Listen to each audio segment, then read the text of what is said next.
Well, this is a very exciting year for the B'nai B'rith Center for Senior Services. Join us as we celebrate our 50th anniversary as a sponsor of affordable senior housing. Throughout the year, we'll be showing interviews, throwback photos, and more. Please check our website and Facebook page for updates. Now, a little bit about B'nai B'rith. For 50 years, B'nai B'rith has been a sponsor of affordable housing for older adults through a partnership with local B'nai B'rith members and the Department of Housing and Urban Development. The B'nai B'rith Senior Housing Network comprises of 38 buildings and serves approximately 5,000 residents, making us the largest national Jewish sponsor of subsidized housing in the United States.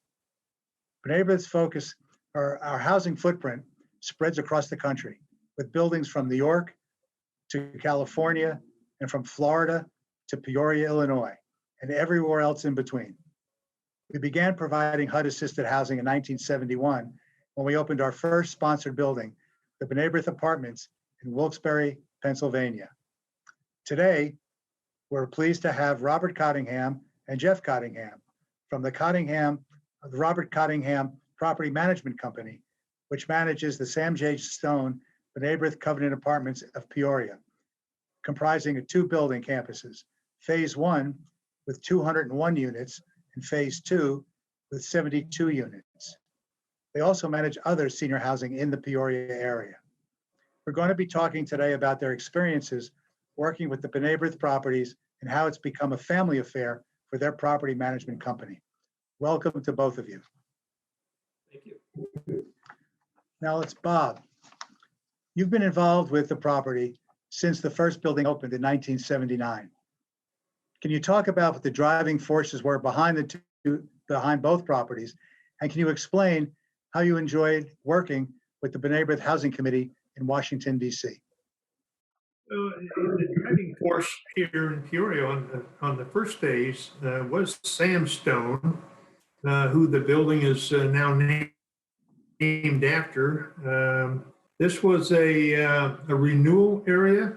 There were a lot of houses that were being torn down in this area, and Sam had the foresight to purchase the ground in this area.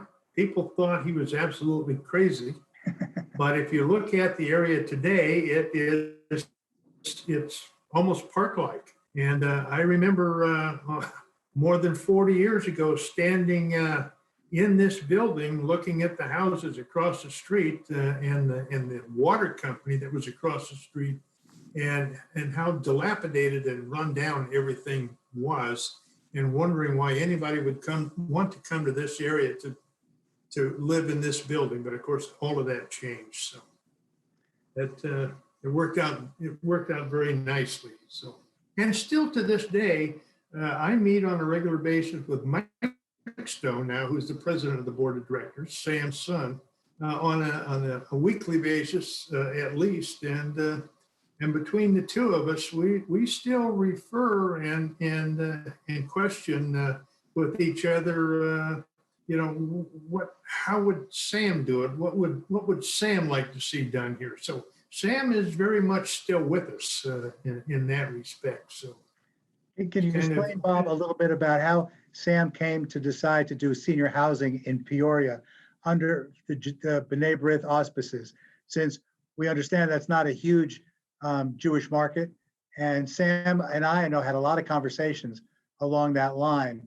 I was wondering maybe if you can explain a little bit of what Sam's thinking was.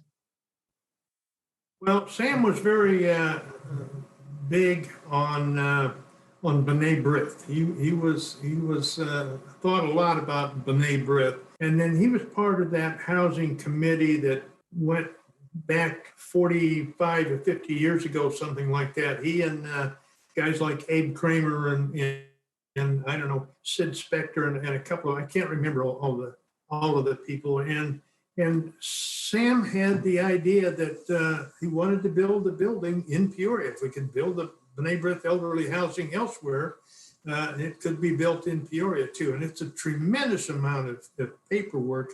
As you know, you don't build one of these buildings in just on a whim. It takes years to process all of that. And Sam wanted to do something for the community and for B'nai B'rith, and he undertook the project, and he handpicked his board of directors, and the whole thing eventually went through. The building was being built, and Sam was determined that he did not have the wherewithal to manage the building, the day-to-day management of the building himself or his board. It just was going to be too much. And so he looked for a management company that happened to be a company that I worked for at that particular time. So I become acquainted with Sam, and when the building was, and they had designated that I was going to be the manager, when the building was close to being finished, Sam says, I want you to go out to Harrisburg and look at that building, see how they do things out there. I think there were maybe 3 or 4 B'nai B'rith elderly buildings up at that point. And that was where Abe Kramer was. I met with Abe. Quite frankly, he was a rather intimidating individual to meet with. And I had told Sam, I said, Sam, I don't know these people. This is new to me. And Sam says, well, he said, you go out there and listen to what they have to say. And then come back here and we'll talk about it, and then we'll do it our way. I thought, okay, well, that sounds good to me, So we went out to Harrisburg. I went out to Harrisburg and met with Abe and his manager and toured the facility, and then came back and talked with Sam. And of course, Sam knew Abe anyway, and the rest of the guys. So one thing led to another. Next thing you know, we have a building up, and I'm sitting there looking at it and thinking, this is the biggest thing I've ever seen in my life. What am I doing trying to manage a building like this? But, that's 40 some years ago. We're still doing it. So I think one thing that Sam said to me was that he wanted to make certain that it was in a sense, a B'nai B'rith gift to the community.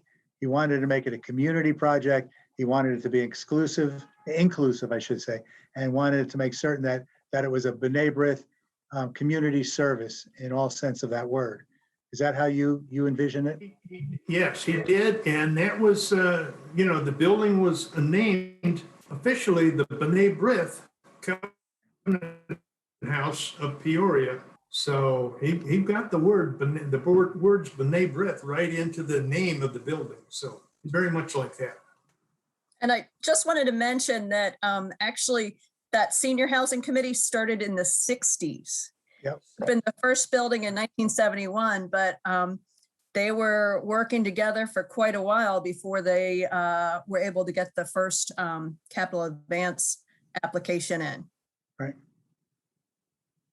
All right. Bob, since phase 1 opened over 40 years ago, and phase 2, the second building opened in 95, what changes have the property seen over time? How has managing the property changed from 79 to today? And Jeff, please feel free to jump in on this if you feel.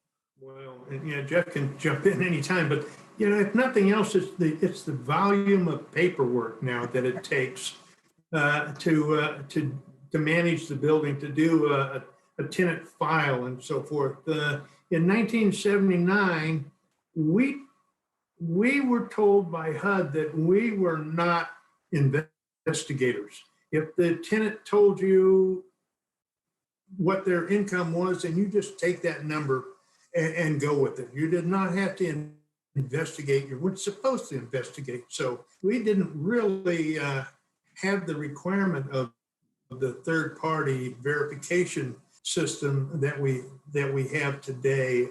And of course, everything was done by hand.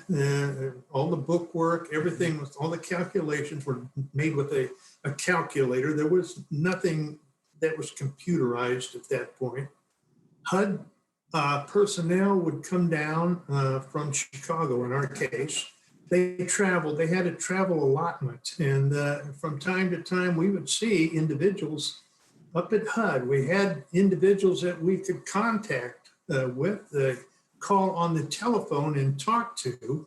And from time to time, they would come to our building to visit and see what's going on, look at our paperwork and so forth. Today, you can't even get on the telephone and talk to anybody at HUD. It all has to be a voicemail and online and so forth. So, and so you have to have younger people today to conduct some of this.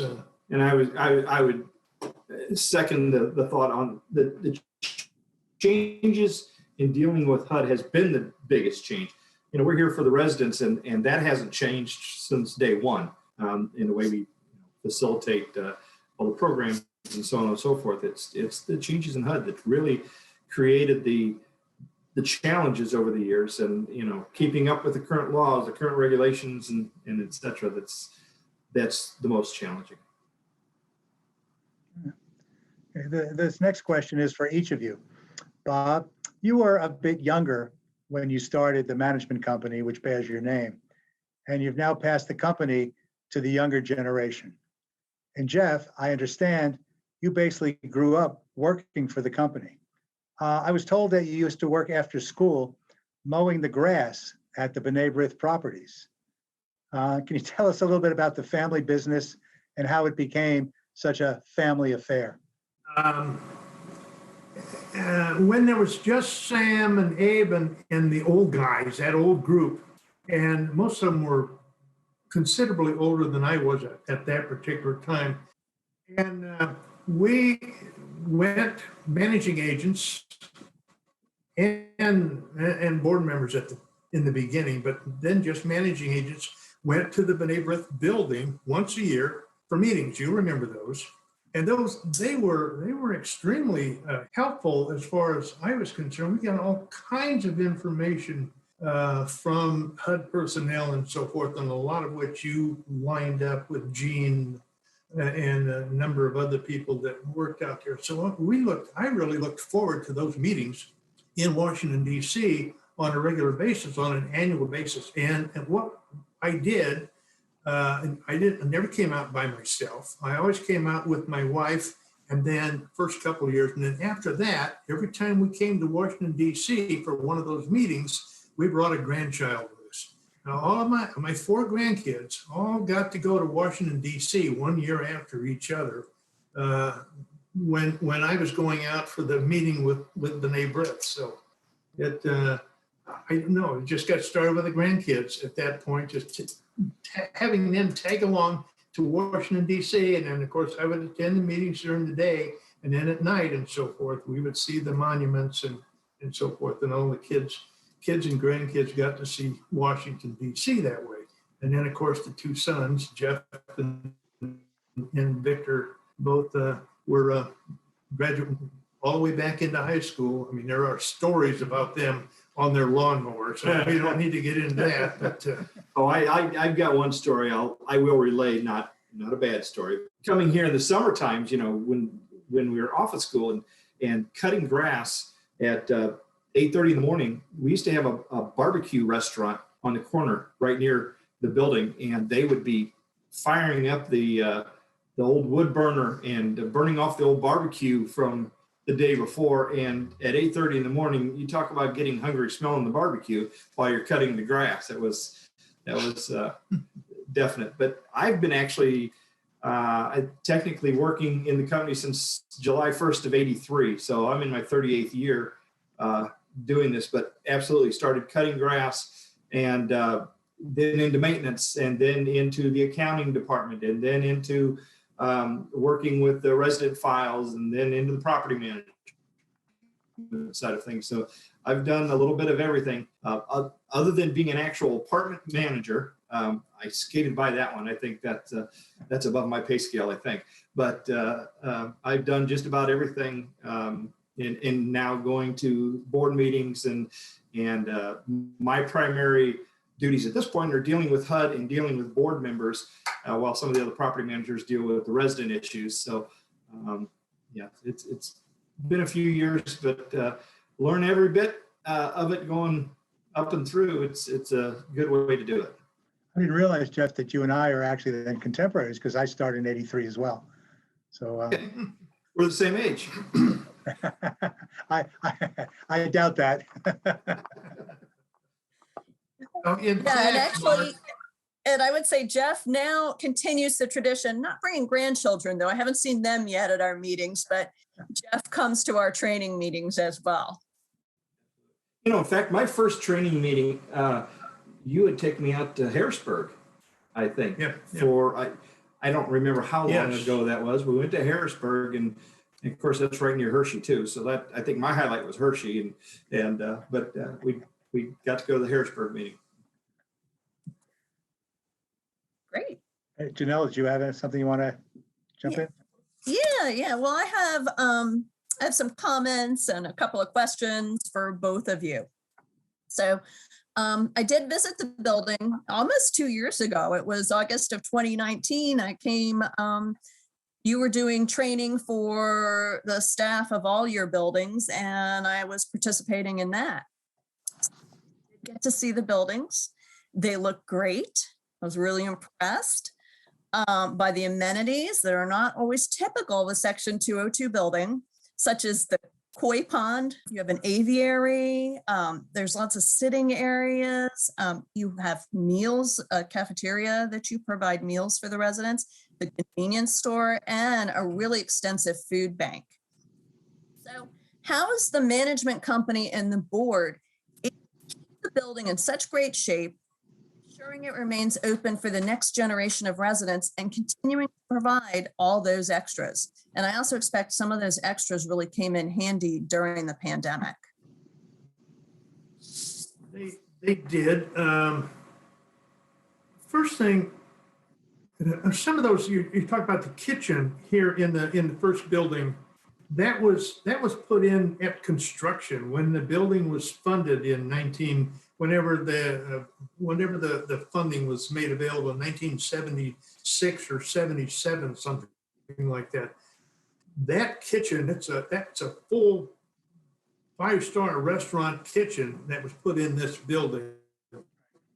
And then we got the building built. You would never be able to get that funded today. It just wouldn't work.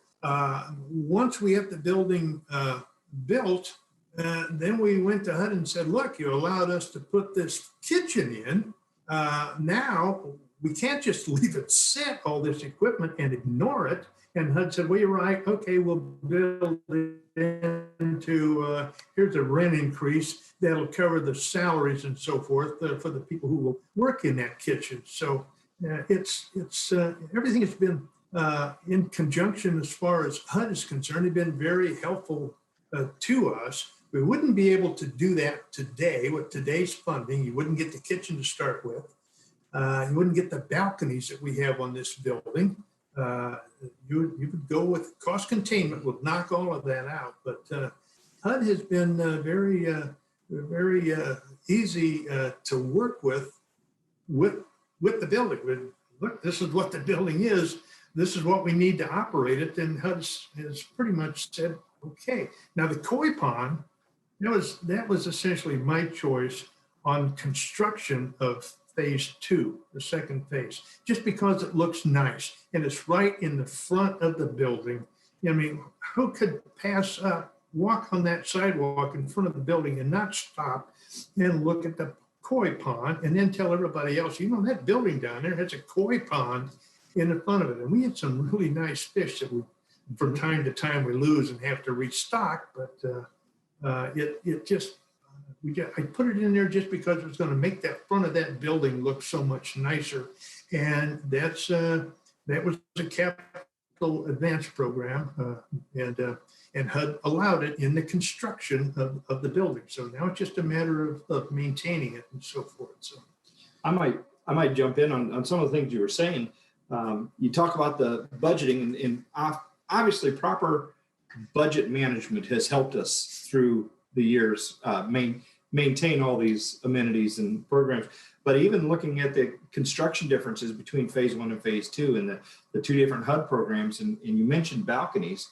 Phase 2, we weren't allowed to put balconies on that building because that is an extra expense. Back when we built phase 1, or because I was 12 years old, Rubbing it. That's right. And I even heard stories, correct me if I'm wrong, that at the time, HUD felt there was an imaginary line in Springfield, Illinois, and north of Springfield, you didn't need air conditioning. South of Springfield, you needed air conditioning. So these guys fought for air conditioning in the units of these buildings because of that imaginary line, which is absolutely ridiculous to think about these days. But all along, it's the board has been extremely supportive in all the social programming and service coordination. In fact, we just got out of a board meeting prior to coming to this interview, and the board really is highly involved when it comes to the things that we can do for the residents. So the amenities that we provide and anything that can benefit the residents, they're happy to sign off on and pretty much get it done. Yeah, you do two things, Janelle and Mark. And I've followed this, and it's worked out really well. This idea right from the beginning that, the question you ask yourself all the time when something, should we do this? Should we not do this? The question is, will the tenants benefit? And if the answer is yes, the tenants benefit, then you do it.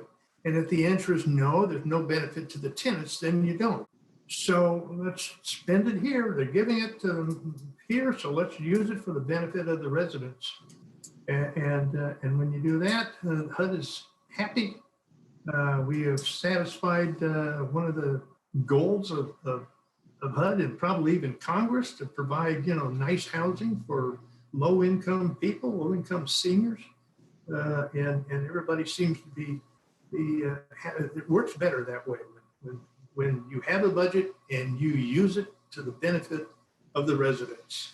So I have one last question to ask, and it goes along those lines. It really does, because, when I visited the building almost 2 years ago, I noticed how much the staff really care about the residents. And you just encapsulated that with your comments.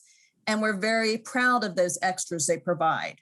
So Section 202 senior housing has evolved over time to include the service coordination that you mentioned, which it makes it easier for the residents to continue to age in place. Given the size of the two buildings, what services and amenities are you able to provide due to the fact that the properties have two service coordinators?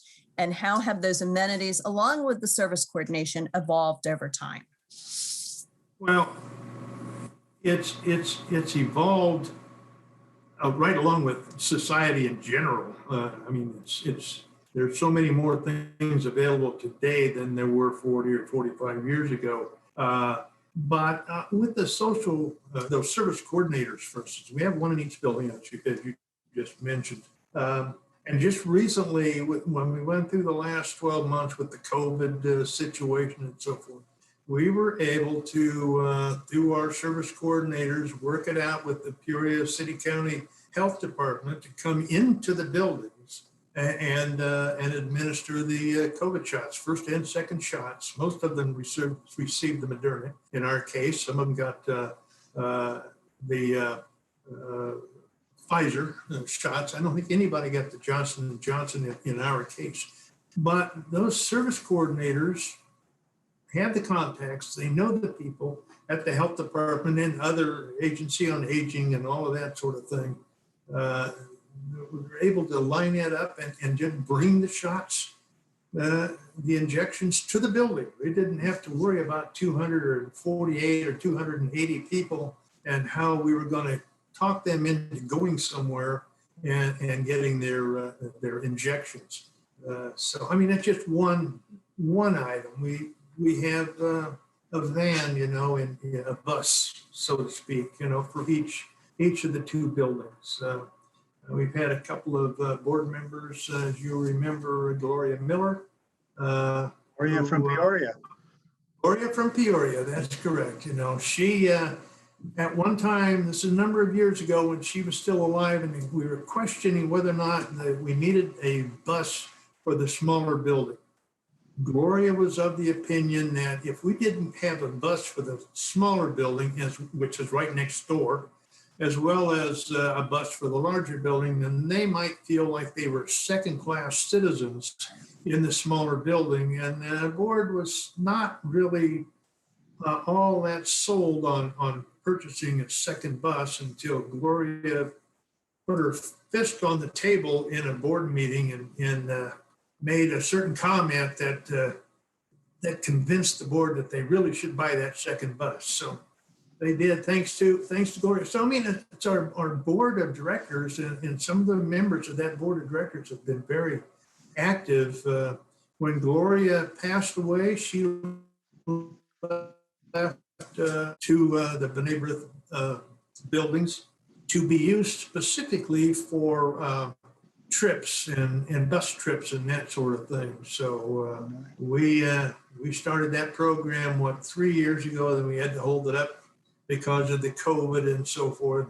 The HUD allowed us to fund that grocery store in I don't think it was 1979, but not too long after that, out of operations to put the initial inventory into that little grocery store. And that was a very small inventory at that point. And then with the volunteer help in the beginning from residents, we were able to add to it to make it a little bigger. As time has gone on now, they're no longer volunteer. We can't do that. So it's, it feeds upon itself. It feeds itself, and it just keeps it going on, goes on. It just does not ever go broke when we're putting a markup of 10% on whatever they buy. So, and the same way with the kitchen, the meals program that HUD allowed us to, they allow us to pay the salaries for those 2 cooks out of the operation of the building, but then the inventory and the food and so forth, we charge the residents, I think it's $4 for a meal now, and which is, they can't go anywhere else and buy a meal for $4. But it generates its own cash flow, and hopefully it goes on to perpetuity at that point. That really highlights the changes in HUD. I will say regarding service coordination, and I know I've talked, Janel, to you about this, and I've talked in some of our conference calls with different political offices, the importance of getting the service coordination into the budget rather than the grant program, because when you do it in the grant program, it is not a for sure thing year after year. If you have it in the budget, it's there. And so we have fought to get those items, they're both budgeted positions, and that's extremely important for our building, and to be honest, any of the B'nai buildings that can do that. Again, COVID, the service coordinators this year with COVID have really been put to the test and have done a phenomenal job in getting the services to the residents in home, getting the vaccinations here in the buildings. And we really had a minimal impact overall with the COVID as far as individuals that were, medically affected by it. Obviously, everybody's affected by the lockdown and the stay in place and so on and so forth. But Jewel at Phase 2, she runs the food bank. She has 72 residents there. Cassandra has 200 residents here, but Jewel runs that food bank and does a tremendous job of getting the donations to that food bank that, any of the residents that need it absolutely come over and enjoy the shopping, if you will, in the food bank, fill up a bag and go home. That's been the kind of thing that has been key to these residents throughout the COVID and prior to that, and obviously going forward as well. I was just going to make a comment about the food bank, just so everybody that's listening understands. This food bank is something you would find in a community food bank. You have frozen meat, you have your canned goods, you have fresh goods too. I mean, I was really impressed by that. This is something you would find in a community in a city. In addition to that, with that food bank, Jewel's even gotten medical supplies, not necessarily medical supplies, but supplies to help the residents in their homes, the raised toilet seats and step stools and compression socks and so on and so forth, that, you know, many of the seniors need these items and won't necessarily go out and get them. They have them in that food pantry, if you will, too. Now, just remember that question, will the tenants benefit? Mhm. And if the answer is yes, then do it. That's great. One point on the service coordinators, you may not be aware, but we were very active on Capitol Hill in helping to make that program happen. And in fact, one of the issues we dealt with very clearly was to ensure that it was a budget-based item so that it would be in the budget of the property. They wouldn't have to go looking year to year to find one. So we were very pleased when they finally made it a budget-based item, because we recognize the need for it, and they needed to have it on a yearly basis. That's the only way you can budget those things. So that was something that we were really involved in and very pleased when we finally were able to get it through. So that was a big. Yeah, and then there were some that was a big win changes. for the industry. Yeah, there were some changes, and it became, for some of the newer buildings, grant-based. Right. And the good news is, I understand now with the newer version of the capital advance, you have to have service coordination as part of the application package, which would make it budget-based. So some good news out of that. Well, yeah. And on your point, Bob, about the refinancing, et cetera, we've been working with a number of groups to recapitalize and refinance, mostly through the tax credit program, to ensure that these buildings, because what we say is we're now kind of in the housing preservation business, because there's no money really available for new properties. So we have to ensure that the ones that are up and running can exist for as long as humanly possible. So by doing these major tax credit refinancings, there's really quite a bit of money available to not only to renovate the properties for the current residents, but also have it for the next full generation of residents coming behind them. So that's what we're really working with on a number of things. That combination But of to tax your credits point, that combination of tax credits and Section 8 really works well. Yes, it does. Yeah, so we've been very successful at doing some of that. That's what we've been up to. Well, this has been terrific, and you please, you also mentioned again with Gloria from Peoria. I just have to say that Janel and I have had the pleasure for many, many years, and I was not aware of the situation you said about the monies that were made available after she passed. But that just says to me who she was. I mean, I don't know about Janel, but for me, that story, I never heard it before, but it really, it's Gloria. And, she was a terrific, board member. She was terrific for us to work with on the camp program in particular. And again, it just epitomizes what your building's always all about. Yeah, so Gloria Miller, Mark, what year did she start as the co-chair of our biennial resident leadership retreat? Well, I started that in '87.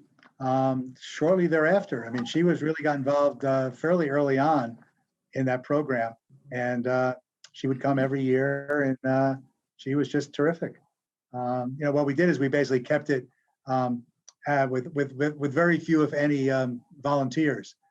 We wanted really the residents to feel open. We wanted, people to feel more comfortable. But she was there to just make it as good a program as we could, and she was terrific. And I worked very closely with her once I started working on the resident leadership retreat. And my understanding is she used to take your folks on these side trips as well. So she had a lot of experience on these outings and trips. And so in a sense, this was kind of an outgrowth of that. And she said it just was it was a logical extension to what she was providing for you, locally in Peoria. Well, please, both of you, please send our warm regards to Mike, Sam's son. And, I've had some dealings with him over the last number of years. So I know he's around and still active. Yeah, So please just left that regards to meeting. him. Yeah, we just left that board meeting with the neighbor, with Mike, and Mike said tell you hello. So Good. Well, hello back to All Mike. hello back to Mike. Back in 1982 or 83, somewhere in that neighborhood, Sam I was talking to Sam somewhere along the line, and Sam was saying, I don't know, they're thinking about hiring this kid to take over the housing committee out in Washington, D.C. Well, that kid turns out to be Mark. Well, 1982 or 83, he was the kid. I wasn't that young. I was in my mid-30s. So it wasn't, I wasn't quite, I already gotten my PhD. I was in the Army. I got out of the Army, went to graduate school. So it wasn't my first job, but I guess I was a little younger. Had a little more hair. Actually, I had a full beard, if you recall. You were much younger than that committee. Yeah, well, a lot younger than that committee, that's for sure. But then we're a lot younger than that committee now for some of them. Well, again, I want to thank you both for joining us and sharing your expertise. And to those watching, please stay tuned for upcoming special 50th anniversary interviews, photos, and more coming later in the year. Check our website and Facebook page for continuing updates.